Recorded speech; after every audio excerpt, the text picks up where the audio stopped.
آپ کو پتا ہے دوستو، افغانستان اور بھارت کے بیچ ایک بہت بڑا ویپار ہوتا ہے۔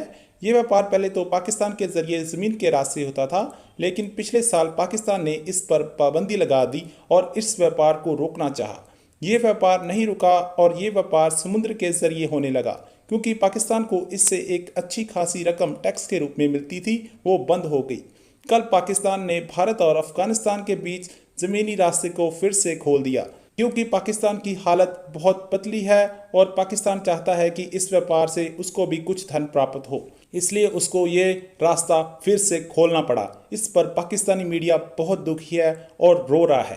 آج کی ویڈیو میں رضوان راضی اور اس کے پینل نے اور کیا کہا، تو چلیے دوستو آج کی ویڈیو کی طرف چلتے ہیں۔ پاکستان اور پاکستان کے اوپر حکمران قوتوں نے بھارت کو ایک بہت پیارا پیغام بھی بھیجا ہے، اور دفتر خارجہ کی ترجمان نے آج ہمیں بتایا ہے کہ بھارت کی طرف افغانستان سے آنے والے سامان کی جو یک طرفہ آمد و رفت ہے وہ کھولی جا رہی ہے، یعنی کہ جو افغانستان سے پھل ہیں وہ بھارت کی طرف جانے کا جو راستہ ہم نے بند کیا ہوا تھا وہ کھولا جا رہا ہے۔ پہلے بھی یہ پھل جاتے ہیں، لیکن جب سے کشمیر کی خصوصی حیثیت ختم کی تھی تو ہم نے بھارت کی افغانستان کی اس ایکسپورٹ کے اوپر پابندی لگا دی تھی، لیکن افغانستان کی ٹوٹل ایکسپورٹ پہ پابندی نہیں ہے۔ وہ وایا کراچی، ممبئی یا کسی اور سی وہ جا سکتے ہیں انڈیا۔ یہ کتنا بڑا پیغام ہے اور پاکستانیوں کے لیے خاص طور پہ کہ حکومت کی تبدیل ہوتی ہوئی کشمیر پالیسی کیا ہے اس کے اوپر جو ہے یہ بڑا سمبولک کرتا ہے۔ سر جی، یوم شہدائے کشمیر کے اوپر دفتر خارجہ کی ترجمان کا باقاعدہ پریس کانفرنس کر کے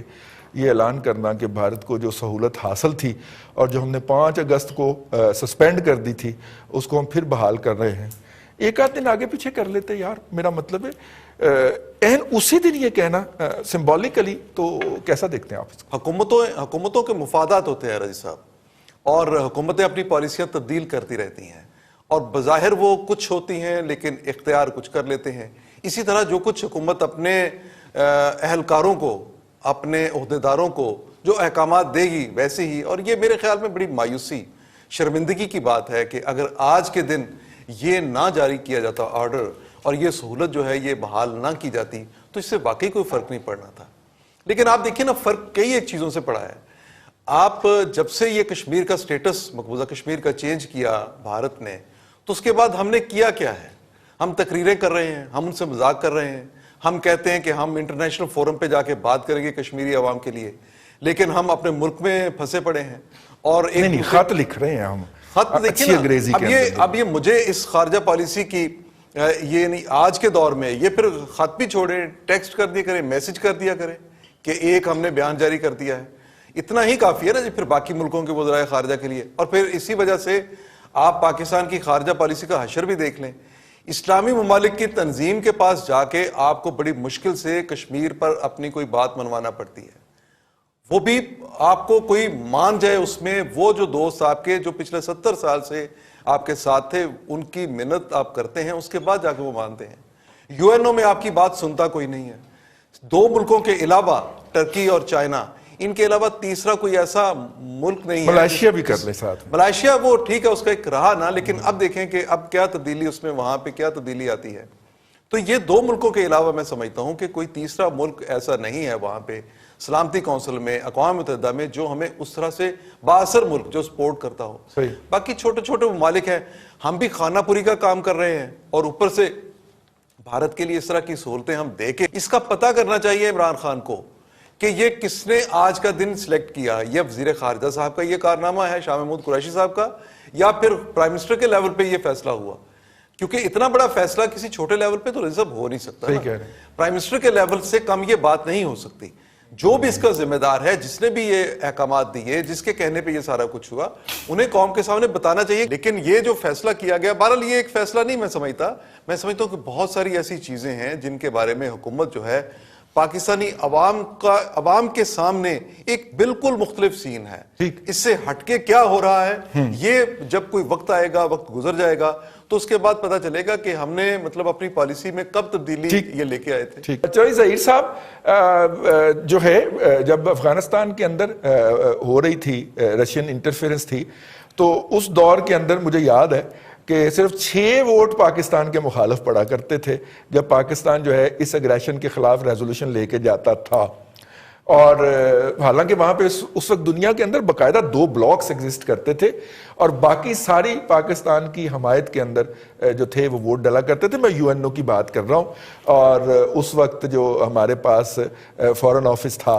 اور اب UN تو چھوڑیں, اب جیسے کہ بھائی نے ہماری رہنمائی کی, تو اب تو ہمیں OIC, جس کی بیچارے کی کوئی حیثیت ہی نہیں ہے, اس سے ایک پریس ریلیز اور ریزولوشن لینے کے لیے باقاعدہ منتیں کرنی پڑتی ہیں جا کے, اور وہ جو ہے وہ انڈیا کے وزیر خارجہ کو بلا کے اس سے سیشن پرزائڈ کرواتے ہیں.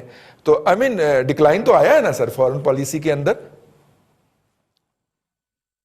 تھینک یو رضوان, بالکل آیا ہے جناب. یہ جو ہماری ڈپلومیسی ہے, فورن ڈپلومیسی, آج تک 2 ہی تو ہیں مین ایشو ہمارے, ایک افغان ایشو اور ایک کشمیر ایشو. فورن پالیسی کے تھرو بڑی کوشش کی کہ ہندوستان کو راضی کر لیں, لیکن ہم نہیں کر پائے. جس وقت کا آپ حوالہ دے رہے ہیں, اس وقت پاکستان بہت اسٹرانگ پوزیشن میں تھا. پاکستان اس وقت امریکہ کا الائی تھا, اور پاکستان کو فنڈنگز بہت زیادہ آ رہی تھی, اور اس وقت پاکستان کی سنوائی ہوتی تھی. آپ یہ دیکھیں جب جنرل مشرف کا وہ جو فارمولا ناکام ہوا, اور اس کے بعد جو 10 سال کا پیریڈ آیا, اس کے اندر ایک مورلی, ایک جنرلی ہم سپورٹ کرتے رہے. پھر بعد میں اچانک جب یہ موجودہ حکومت آئی, تو اس وقت اس کو لانے کا کیا مسئلہ تھا؟ اس کو یہی تھا کہ کسی نہ کسی طریقے سے ہم کوئی کانفیڈنس بلڈنگ میسر کر کے دوبارہ جو کشمیر کا جو معاملہ ہے اس کو ریزالو کرنے کی طرف بڑھے. اور اسی کو اگر آپ مد نظر رکھیں تو آپ نے دیکھا ہوگا یہ کرتارپور اور عمران خان صاحب کا جو مودی کے ساتھ بات چیت کرنا, اور ون سائیڈڈ ہم نے بڑی کوشش کی کہ ہندوستان ہمارے ٹرمز پہ آ جائے, اور اچانک ہمیں یہ نہ پتا ہونا جو یہ ایبروگیشن آف آرٹیکل جو ہوا ہے 370 and 35 پہ, یہ ایک بہت بڑا فیلئر تھا ہماری فورن پالیسی میں, جس کو ہم ٹائملی ریئیکٹ نہ کر سکے. وہ وجہ یہی ہے کہ الٹیمیٹلی اگر آپ دیکھیں ہم میں ابھی وہ سکت نہیں رہے گی.